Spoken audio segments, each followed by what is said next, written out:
मैं आपकी पत्नी ही नहीं, एक बेटी भी हूँ। मैं सिर्फ आपकी पत्नी नहीं, किसी की बेटी भी हूँ। मेरा फर्ज सिर्फ आपके परिवार के लिए ही नहीं है, मेरा भी परिवार है जहाँ मैंने अपने जीवन के 25 साल बिताए हैं। आज मेरे मम्मी पापा को मेरी जरूरत है, तो आप कह रहे हैं मायके मत जाओ।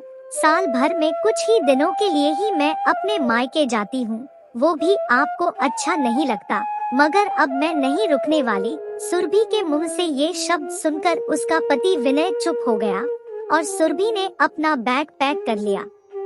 अच्छा, अगर तुम चली जाओगी तो यहाँ घर और बच्चों को कौन संभालेगा? मैं तो ऑफिस जाता हूँ और मेरे पास फालतू छुट्टी नहीं है जो मैं ले लूँ। ऑफिस में मेरी जरूरी मीटिंग है।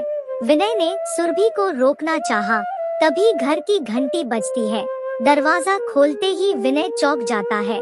उसके सामने उसकी मम्मी खड़ी थी। अचानक से मम्मी को सामने देखकर विनय सकपका गया। अरे दरवाजे से हट तो सही, मुझे अंदर तो आने दे। नीलम जी अंदर चली जाती है। मम्मी, अब आप ही समझाइए अपनी बहू को, मायके जाने की जिद करके बैठी है। अब तो मम्मी आ गई है, इनकी सेवा करो, अपने मायके जाना भूल जाओ। विनय तेज आवाज में सुरभि से बोला। बहू, तुम आराम से अपने मायके चली जाओ, मैं यहाँ सब संभाल लूंगी। अपनी मम्मी के मुंह से ये सुनकर विनय को बहुत आश्चर्य हुआ। मम्मी, आप ये क्या कह रही हो? इसे तो अपना घर संभालना चाहिए, और ये है कि अपने मायके जा रही है, इसे तो हमारी फिक्र ही नहीं है। विनय ने फिर से जोर देकर कहा। बेटा विनय, सुरभि वहाँ कोई मौज मस्ती के लिए नहीं जा रही है, उसकी मम्मी बीमार है, उसका फर्ज बनता है कि वो जाकर उनकी देखभाल करे। उन्हें बहुत कमजोरी हो गई है, अब ऐसे में वो अकेली कैसे रहेंगी? अब सुरभि के पापा की भी उम्र हो चली है, अपने मम्मी पापा के लिए सुरभि की भी कुछ जिम्मेदारी है। वो सिर्फ तेरी पत्नी नहीं, उनकी बेटी भी है। सुरभि के दोनों भाई विदेश में रहते हैं, वो यहाँ नहीं आ सकते, तो ऐसे में सुरभि का फर्ज बनता है कि वो अपनी मम्मी को संभाले। मत भूलो, जब 3 साल पहले मैं बीमार थी तो तूने इसे मेरी देखभाल के लिए गांव भेज दिया था, तब तू कैसे रहा था?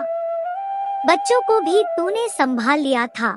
बहू जब ससुराल वालों की सेवा करने जाए तो सब मैनेज हो जाता है, अगर वो मायके जाए तो कुछ मैनेज नहीं होता।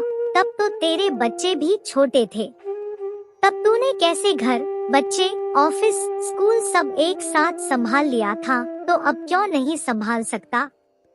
मेरी बहू कितनी अच्छी है, उसे तेरी और बच्चों की कितनी फिक्र है। उसने फोन करके मुझे सारी बात बताई और मुझे कुछ दिनों के लिए यहाँ रहने को बुलाया ताकि मैं तुम सबको संभाल सकूं।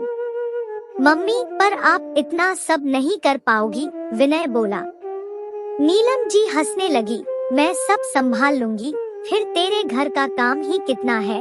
बर्तन और झाड़ू पोछे के लिए बाई आती है, कपड़े मशीन में धुलते हैं, बस खाना ही तो बनाना है।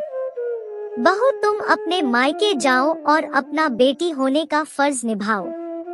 यहाँ की चिंता बिल्कुल मत करना, मैं और विनय मिलकर सब संभाल लेंगे। विनय ने फिर पूछा, आप पापा को भी अकेले छोड़कर आ गए हो? वहाँ उन्हें कौन संभालेगा? उन्हें ऑफिस के लिए टिफिन कौन बना कर देगा?